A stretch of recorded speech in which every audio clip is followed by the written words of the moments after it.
Have you ever received a call from nowhere, late at night, when the whole house is asleep, when the mobile network seems dead, but the phone still rings? My name is Alex, and this is the story of how one phone call changed my life forever. It happened last fall. Just a regular evening, normal routine.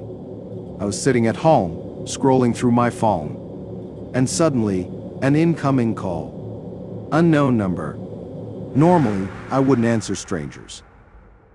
But something inside urged me to pick up. I pressed the green button, and strange sounds filled the line. It sounded like someone crying.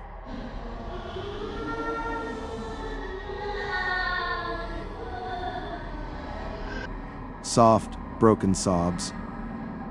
Then, almost in a whisper, "Help me!" I froze.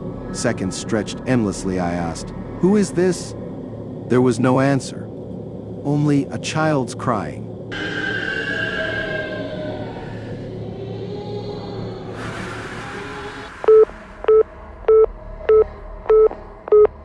Then short beeps. I couldn't sleep that night. The next day, I decided to trace the number. It was registered in an area outside the city. There stood an abandoned old sanatorium, forest fairy tale. In childhood, I had heard stories about it. They said sick children were treated there. Rumors said several children had died under mysterious circumstances. After that, the sanatorium was closed and forgotten. I told my friend Dan about it. Dan was the kind of guy who always said yes to crazy ideas. 2 days later, we stood at the gates of the old sanatorium.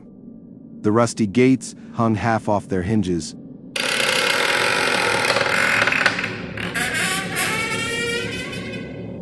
We went inside.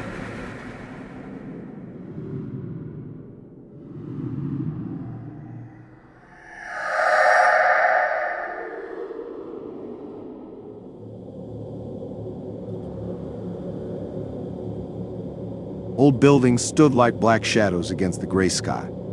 Broken windows. On the ground, scraps of toys, old books, strange dolls without eyes. The air was thick and musty. It felt like the silence itself was heavy. As we walked through a long corridor, my hair stood on end. Sometimes it seemed like someone darted behind a corner. Something whispered softly behind my back. But every time I turned, there was no one there. Suddenly,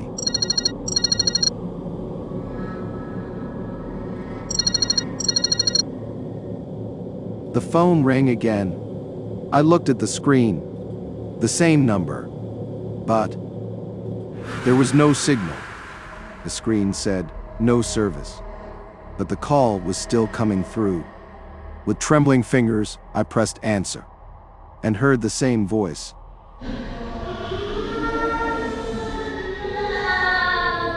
Soft, pleading, like a distant whisper. "Help me. I'm here." The voice led us through the corridors. We followed the sound until we found an old telephone booth inside the building. The phone line was cut. The booth was rusted. But from there,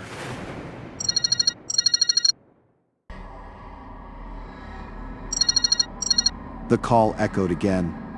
I moved closer. On the booth's walls were scratched words. "Save us. They won't let us go. Forever." A chill ran down my spine.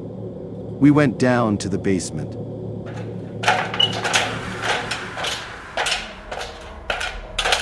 There was an old archive. Dusty folders scattered across the floor. I picked one up. Inside were lists of children. Photos, diagnoses, dates of death. And suddenly, I saw my own last name. Alexei Vlasov.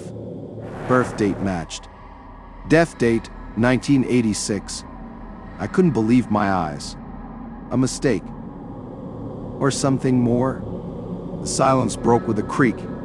I looked up and saw at the end of the corridor shadows, Small figures. Children. They stood silently, staring at us. Their eyes gleamed in the dark like empty voids.